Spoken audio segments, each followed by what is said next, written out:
Bonjour, je suis le Dr Michael René, chiropraticien. J'ai fait votre examen initial à votre dernière visite quand on s'est rencontrés la dernière fois. Maintenant, je vais vous expliquer ce qu'on va faire lors de votre prochaine visite, là où je vais vous ajuster pour la première fois. Premièrement, on va regarder ensemble des radiographies. Je vais vous expliquer les 3 vues que je vais vous montrer, et donc on va passer à travers ça présentement. Premièrement, ici c'est une vue de côté. C'est la première vue qu'on a prise sur vous. Donc votre regard est porté par là, votre mâchoire est ici, ici c'est le derrière de votre tête, et ici on voit votre épaule. Normalement, sur une radiographie comme celle-ci, on devrait voir une belle courbure, comme c'est le cas ici. Le but de cette courbure-là, c'est de bien absorber les chocs. Okay? Donc, il y a cette courbure-là dans votre cou, dans votre milieu de dos et dans votre bas de dos aussi. La quantité de courbure qu'il y a dans cette colonne vertébrale-là permet à votre corps d'absorber les chocs jusqu'à 20 fois plus efficacement si elles sont bien formées.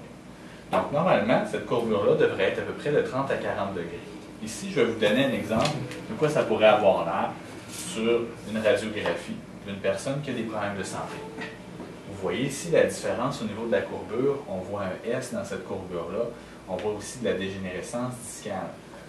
Qu'est-ce qui arrive, c'est que quand vous avez une mauvaise courbure au niveau cervical, donc disons qu'elle est comme ça, ou elle devient un S, c'est que les chocs ne sont plus absorbés de la même façon. Donc, soit ils sont absorbés verticalement, ou ils sont absorbés par une courbure qui est à l'envers. Donc, les disques intervertébraux, qui sont les espaces qu'on a entre les vertèbres, c'est du cartilage avec un liquide dedans qui va absorber les chocs. Et donc, ce cartilage-là va absorber avec le temps parce que la courbure ne fait plus son travail. Okay? Donc, il va y avoir de la dégénérescence discale parce que les disques vont tranquillement s'affaisser. Le matériel du disque, lui, il ne disparaît pas. Il va tout simplement sortir à l'extérieur de la vertèbre. Et ce que ça va faire, bien, ça va créer de l'arthrose. Donc, on ne voit pas l'arthrose ici, mais par contre, à cet endroit-là ici, on voit de l'arthrose parce qu'on a finalement une lèvre de la vertèbre vers l'avant. On appelle ça aussi un bec de canard. Donc, ça, c'est de l'arthrose ou de la dégénérescence discale. Donc, il y a plusieurs phases de dégénérescence discale. On aura l'occasion d'en parler plus longuement quand on se rencontrera. Je pourrai vous dire exactement dans quelle phase de dégénérescence vous êtes situé. La prochaine des vues, ce qu'on va faire, c'est qu'on va regarder finalement vue de face. Qu'est-ce que ça a l'air? Donc, cette vue-là me donne un peu l'âge de votre dégénérescence, l'âge du débalancement. Depuis combien de temps votre colonne vertébrale est débalancée? Mais ça ne me dit pas exactement comment l'ajuster. Donc là, ce qu'on va regarder, c'est l'alignement entre la tête, la première cervicale et le reste du cou. En fait, ce que je veux regarder, c'est ceci. Ça, c'est un modèle réduit, finalement, de la base du crâne. Donc, ça représente ce qu'on voit ici. La première cervicale, qui est ici, et la deuxième cervicale, qui est juste là. Donc, il va représenter finalement le reste du cou. Vous voyez, il y a un trou à l'intérieur ici. Ce trou-là est exactement situé ici. Et c'est le trou qui permet à votre cerveau de descendre à l'intérieur de votre colonne vertébrale pour devenir la moelle épinière. Donc, ce trou-là ici doit être bien aligné avec le trou de la première cervicale. Donc, vous voyez que ça crée un beau trou ici à l'intérieur. Votre système nerveux passe au centre. Et on a la deuxième cervicale aussi. Donc, vous voyez que ça crée un beau trou ici. Donc, votre système nerveux passe en dedans, mais dès qu'il y a un désalignement, ce que ça va faire, c'est que ça va créer de la pression, de la torsion, de la tension sur votre bulbe rachidien. Le bulbe rachidien, c'est la base du cerveau. Donc, le cerveau est ici et le bulbe rachidien est ici et plus bas, ça devient la moelle épinière. Donc, lorsqu'on a une distorsion de la structure à cet endroit-là, ça va créer un dysfonctionnement du système nerveux central. Donc, comme je vous ai expliqué à la dernière visite, le bulbe rachidien est l'organe de contrôle des fonctions vitales, donc le rythme cardiaque, la pression artérielle, la digestion, mais aussi tout le contrôle postural.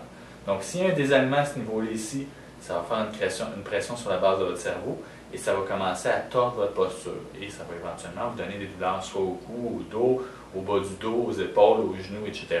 parce que ça va tordre votre squelette. Donc là, on va regarder une autre vue, une vue de face. Donc encore là, c'est un exemple. Ça va permettre de comprendre qu'est-ce qu'on va regarder. Donc ça ici, c'est une vue de face d'une personne qui a un désalignement.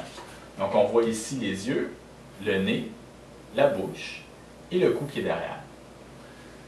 Donc, comme on dit en québécois, ça ne prend pas la tête à Papineau pour voir qu'il y a quelque chose qui se passe ici. On a la tête qui incline de 5,25 degrés vers le côté droit. Le cou, quant à lui, penche seulement de 3,25 degrés vers la droite. Pourquoi je dis seulement? c'est parce que c'est pas juste la personne qui était penchée comme ça sur le côté. Elle a réellement un désalignement comme ça ici vers la droite au niveau du cou, puis la tête penche encore plus sur le côté. Donc ce que ça crée, c'est que quand le cerveau descend à l'intérieur de ce désalignement-là, il va se trouver à être comprimé de 2 degrés, qui est la différence entre le penchement de la tête et le penchement du cou. Donc ça crée une pression sur le système nerveux central. Donc, on regarde finalement tout ça, tous les calculs qu'on peut voir ici, ce sont des calculs qui sont là pour venir mesurer l'ajustement que je vais faire, que je vais vous montrer dans quelques minutes. Donc, ce désalignement-là, c'est dans une dimension. On a aussi une autre vue qui est une vue de dessus. Donc, ça, c'était la vue de face. Ici, on a une vue de dessus. Donc, ici, on voit les yeux, le nez, la bouche, le derrière de la tête. Ici, on a la première cervicale. Donc, la première cervicale, tout à l'heure, on la regardait comme ça. Maintenant, on la regarde comme ça ici. Et donc, là, ce qu'on regarde, c'est si elle est tournée comme ça. Parce que là, votre cerveau est ici, puis il descend à l'intérieur de la première cervicale pour devenir le bulbe rachidien. Donc, s'il y a une torsion, ça va venir créer de la pression à l'intérieur sur le système nerveux central. Donc, encore là, on voit qu'il y a un désalignement ici dans le sens contraire des aiguilles d'une montre. La vertèbre n'est pas bien alignée, surtout si on regarde les condyles de la mâchoire. Donc, la mâchoire est ici. Les condyles de la mâchoire ne sont pas dans le même axe tout à fait que la première cervicale. Donc, on voit qu'elle est désalignée comme ça. Donc, tout ça, je calcule ça et je calcule un angle.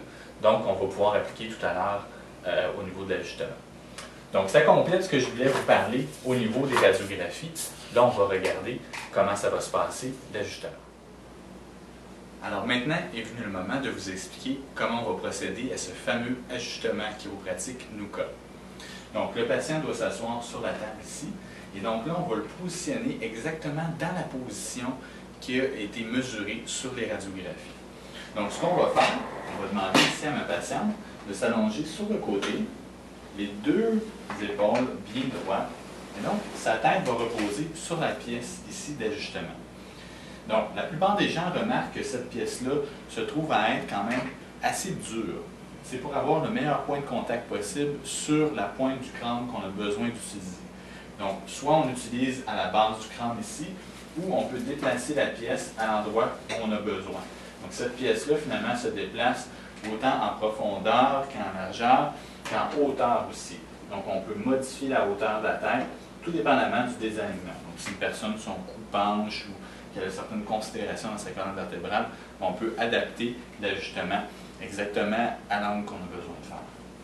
Donc, quand je fais un ajustement, je vois toutes les coordonnées de l'ajustement qui ont été calculées sur les radiographies. Ça apparaît à l'écran qui est là-bas, à mon ordinateur. Donc, pour chaque ajustement, je me positionne par rapport à l'angle qui a été calculé sur vos radiographies. Pas celle du voisin, pas celle de votre beau-frère, c'est les vôtres. Donc, c'est vraiment un ajustement qui est très personnalisé. Dans chaque ajustement, je prends 2 points de couleur et je les place exactement à l'endroit où je dois faire mon ajustement. Donc, premièrement, mon contact qui est ici, qui est un des 2 points, et deuxièmement, la résultante, donc qui est le calcul de l'angle mathématique qui a été fait sur les radios. Donc, je prends un petit ruban à mesurer.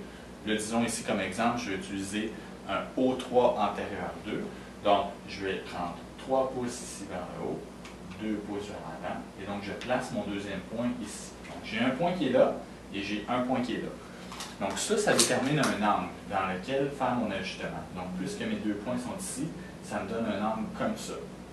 Donc, lorsque je vais faire mon ajustement, je vais me positionner exactement dans cette direction-là. Ce qui va me permettre, premièrement, d'avoir une très bonne précision par rapport au calcul mathématique que j'ai fait sur vos articulations. Et deuxièmement, ça va me permettre d'utiliser un avantage mécanique et une répétabilité dans l'ajustement qui va me permettre de toujours reproduire le même résultat. Donc là, on va abaisser la table pour que je puisse faire l'ajustement. Ça encore là, c'est un autre avantage mécanique que j'ai dans l'ajustement. Non seulement l'angle me donne la précision, mais la hauteur que j'utilise me permet de mettre la majorité du poids de mon corps dans l'ajustement. Donc comment on fait ça? Donc, je vous ai expliqué tantôt ici, j'ai 2 points. Donc, je vais me placer par rapport à cet angle-là. Donc, j'ai 3 positions que je peux utiliser et je vais utiliser celle qui va m'avantager le plus par rapport à la forme à main, puis la forme du cou et du crâne du patient. Donc, je vais me positionner ici comme ça. Et tout ce que je vais faire, finalement, je vais tirer un peu sur mes bras. Et donc, je vais créer de la force dans l'ajustement. Ce que les gens vont sentir d'habitude dans un ajustement, c'est un petit peu de vibration ou un petit peu de pression derrière l'oreille. Moi, ce que je cherche à faire, c'est pas à donner un coup, c'est pas à donner finalement un craquement ou tordre la tête. Ce que je veux faire, c'est réaligner la vertèbre dans l'angle le plus précis possible pour que je puisse reproduire le même résultat d'ajustement en ajustement. Donc, je peux me positionner comme ça. Je peux aussi me positionner dans cet angle-là ici en me mettant en arrière de l'angle. Donc, ça demande de mettre mon corps dans une position très précise. Donc, il y a une série d'étapes à faire pour que je puisse l'ajuster dans cet angle-là. Ou je peux le faire aussi dans cet angle-là ici. Voilà. Donc, vous voyez que mon corps est toujours dans cette direction-là, toujours dans le même angle. Donc, l'ajustement en tant que tel prend environ, je dirais, entre 30 et 90 secondes, tout dépendamment de la résistance qu'il y a dans son cou. Et après ça, on se relève.